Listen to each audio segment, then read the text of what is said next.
Nagluluksa ngayon ang buong entertainment industry sa biglang pagpanaw ng nag-iisang superstar na si Nora Aunor. Isa sa mga siguradong basag ang puso ngayon ay ang kanyang kaibigan at kumaring si Star for All Season Vilma Santos.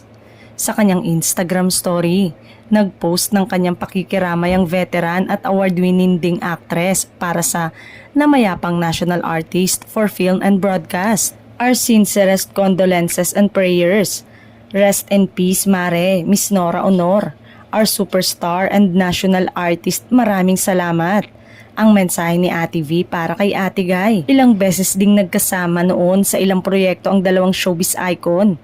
Kabilang na riyan ang classic film na T-Bird at Ako noong 1982. Nauna rito, nagkasama na rin sila sa 1978 film na Ikaw Ay Akin, kung saan ang leading man nila ay si Christopher De Leon.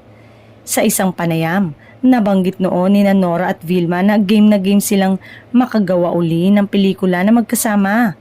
Yan ang pag-uusapan namin. Siguro naman kung may magandang proyekto na parang T-Bird at Ako na naaayon o natutugma sa aming dalawa ay bakit hindi?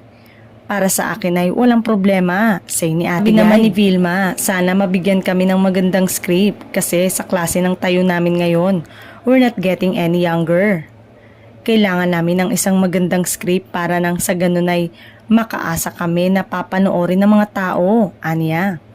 Kagabi, kinumpirma ng anak ni na Ate Guy at Christopher De Leon na si Ian De Leon ang pagpanaw ng superstar sa pamamagitan ng Facebook.